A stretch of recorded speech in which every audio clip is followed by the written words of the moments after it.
Well, good morning, folks. Richard Gene, the fishing machine here. And we got a white bass right off the bat. Not exactly what we're fishing for, but I'm going to tell you what. That fish thumped that jig. The water temperature right now on the surface is 54 degrees, stained water. And today we're going to be doing a little jig poling. But there's the first fish. Not a crappie, but a fish. Let's let him go and talk about it. Today I'm going to be doing some vertical jigging. And I'm going to be using a Sam Super Sensitive IM6 graphite jig pole. It's 9'2" long, which is my favorite size, my favorite length.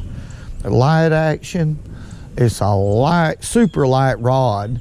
One of the lightest jig poles I've ever had in my hand. 4-pound high vis line, mono. And my favorite color in stained water, gold and chartreuse. Gold and chartreuse. Now, that's a hand-tied jig. So, I'm using an attractant, and I'll show it to you. That's also a loop knot. Anytime I'm vertical jigging, I'm gonna have a loop knot, unless I'm using 2-pound test line. It gives it a seesaw action like that. But let's get straightened out here a little bit. There's a little current coming out of the creek. Excuse the wobbly boat right here, but this is slab sauce. I use it on hand-tied jigs. It's an attractant.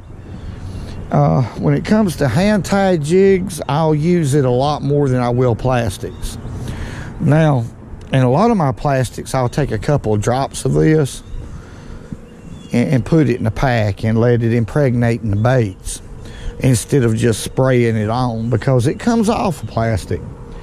But hair jigs, it don't come off as quick.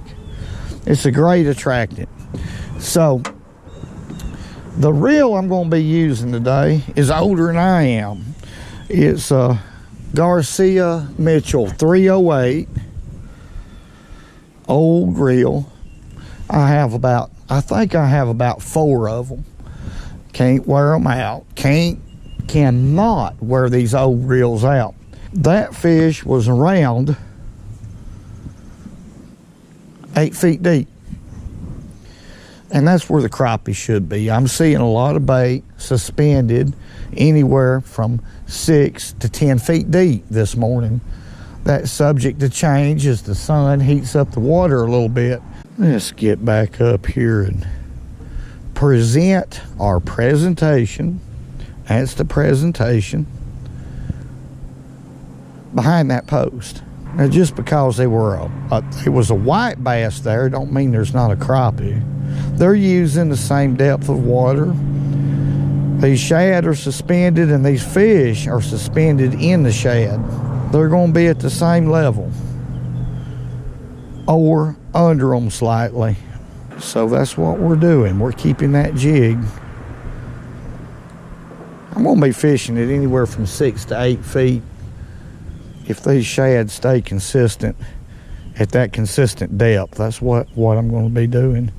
Now, there's a lot of current. If you can see that post there, see the current behind it, see how all that debris. We've been having a lot of rain, so that's the reason why I'm using golden chartreuse. It's highly visible, a highly visible color when it comes to stained or muddy water. I've caught a lot of fish with these hand-tied golden chartreuse jigs, and at night. It's a great nighttime color fishing for crappie. Very visible. So they're going to be able to see it, no doubt. And because of that reason, we're going to catch them. But after the jig reaches its depth, I'm just going to pick that rod up and let it fall. Little short movements, because the water is dingy. And I know these fish is anywhere from 6 to 8 feet deep. We know that, and that's where the shad are. Pick it up, let it fall back. Pick it up, let it fall back. On a taut line, in other words, when I pick it up, I'm going to follow that jig back down a little quicker than it's falling. That way it keeps the slack out of my line instead of like that. See, I won't be able to tell if I get a bite. Well, if I do that, that's not too good a deal. So, timing, just like that. I'll be able to see that line hop. I'll be able to feel the fish. And when that happens, I'm going to put a hook in him. There ain't no doubt about that. There he is. Now that's a crappie. That's a crappie. Not a very big one, but we broke the ice with a sac-a-lait. Woo! Come on in here. That's a black crappie. Not really a bad fish.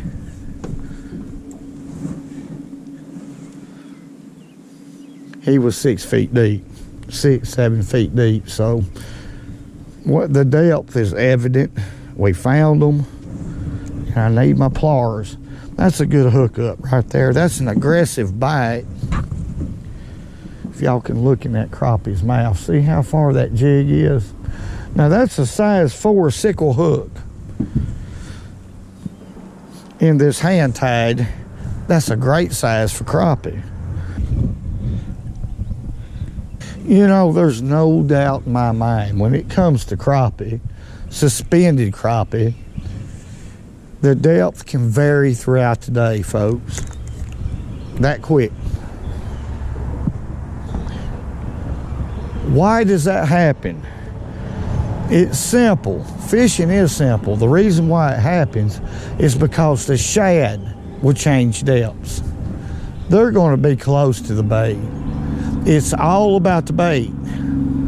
Let's catch another one. I don't know why that old bird's screaming like he is, but he's screaming. Now, I'll tell you, being this water is dingy, like I said at the beginning, I don't want my movements to be like this. Don't want that. That ain't the deal. What you want to do, see, I'm at the level of the fish right now, and I'm fishing beside this post.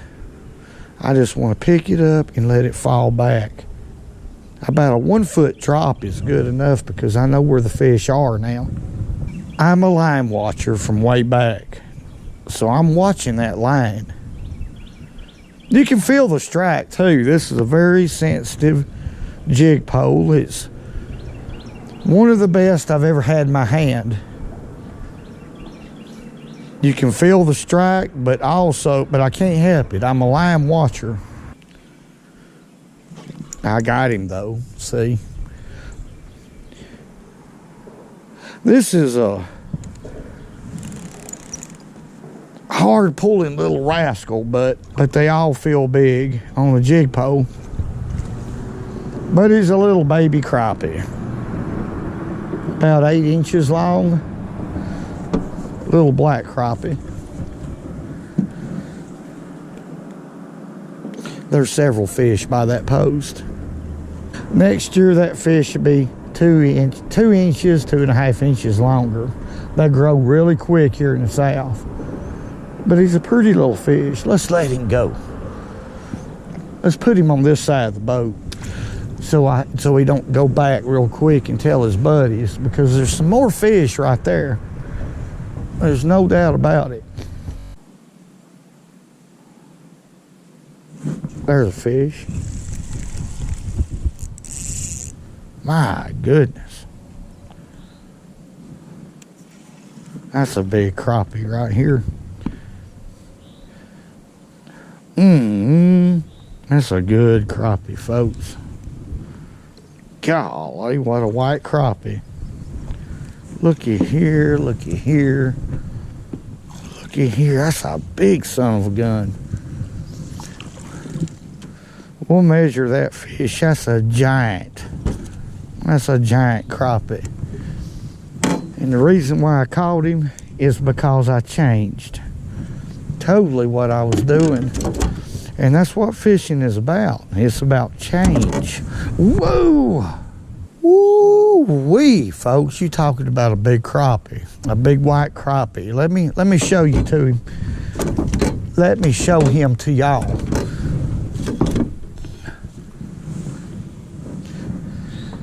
Look at there, what a fish.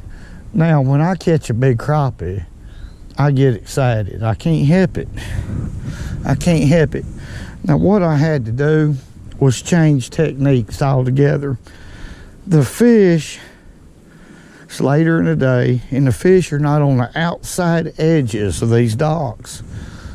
They've went under them. That's a big white crappie. For this part of the country, that's a big one. We're going to measure him and let him go. Woo! 13 3/8. 13 3/8, but that's a good fish right here. Look how thick that fish is across the back. Now that fish was on a much shallower dock than I started off with this morning. Now usually in the morning, they won't be under the docks. They'll relate to the outside edges. And that's the kind of fish that I've been after, but that's the first one I've caught. That's the first one I've caught. Let's let him go. Let's let him go. Golly, that's a good one. I knew that was a hammer when I hooked him. He didn't want to move a lick. Sometimes it pays to change. And all I'm doing right now, this is a 6-foot Eagle Claw rod, old rod. I've used it for years. Light action, high vis 4-pound test line, and a weedless jig. And I forget this color, but it's been dynamite for the last 2 weeks. They've been really hitting it, really eating it up. And that's a 40-pound test weed guard. I had to change. Sometimes, like I mentioned, you have to change altogether what you're doing to catch these fish, and that's just part of it. That fish actually was about 3 feet deep under the surface, so it's a totally different way of fishing. But now it worked that time. Let's see if it continues to work. Whoa!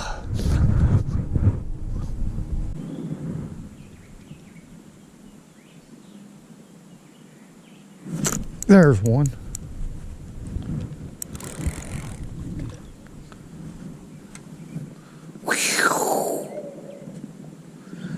That ain't a bad fish.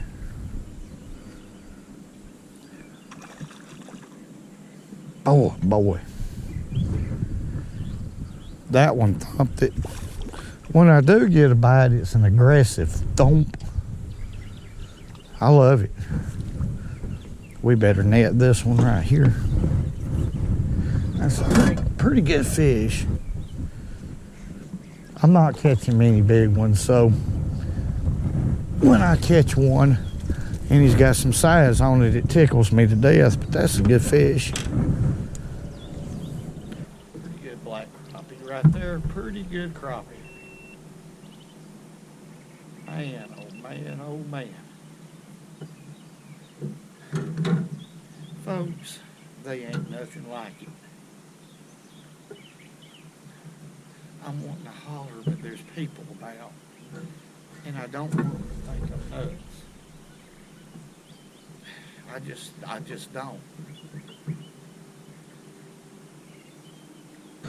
Let's let him go. Golly, he got gone, didn't he? That old woman's getting to where she won't cook for me no more. When I was a young buck, a rooster, why, she'd fix me some of the best stuff you've ever seen in your life. Now it's just old taters, beans. Have to go in there and get me some buttermilk to go with it and put a little salt in it to make it taste good. I'm old. There he is. If we can get him out.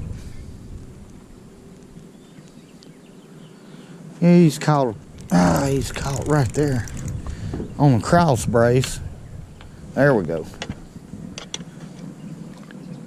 I had trouble with that one, folks. Oh, me. Sometimes you gotta stick that jig pole right up under the dock, whether or not you have room to set the hook or not, because that's where they're at. That's a white crappie. It's a pretty good one too. Now, if you notice, the hook set was really light. I don't want to break this rod. It don't take much of a hook set when you have an exposed hook like we're using right here. Now, if I'd had a weed guard on it, that's where you have to set the hook a little bit harder. If you don't, you're going to miss him. But I knew once he bit, he was caught. All I did was just raise up on my rod just a little bit to keep from popping it, because I like my jig pole. I've caught hundreds and hundreds of crappie on that rod right there. I've had it for about 5 years now. Are we going to be able to unhook him or not? There we go. Pretty nice white crappie. What I'm going to do is focus on this dock now a little bit longer, because usually that's 2 fish I've caught off of that dock. That's the best I've done so far. For some reason, they're scattered. I don't have no clue why. Right now, they should be grouped up tight. But should, would, yeah, I mean, y'all know what I'm saying, because I don't. Good fish. Okay, this is a size 4 sickle hook, and I have it bent up slightly, and it just don't take much to penetrate a crappie's mouth. Their mouth are very soft. Clarence has got the green apple trots. He can't go nowhere except for on the couch, back and forth, you know. Well, folks, I'm just going to strike it up for another blessed day. God is great, no doubt. Is he not? It was a beautiful day today. The temperatures are warming up. Spring is approaching. I want to say God bless each and every one of y'all. Thank y'all for all the great comments. And if you don't have a jig pole, hell, get you one. Because not only is it a very effective technique, it's one that a crappie can't stand. They can't stand that bait to be right in front of their face. And vertical jigging, well, that'll get the job done. Hey, y'all.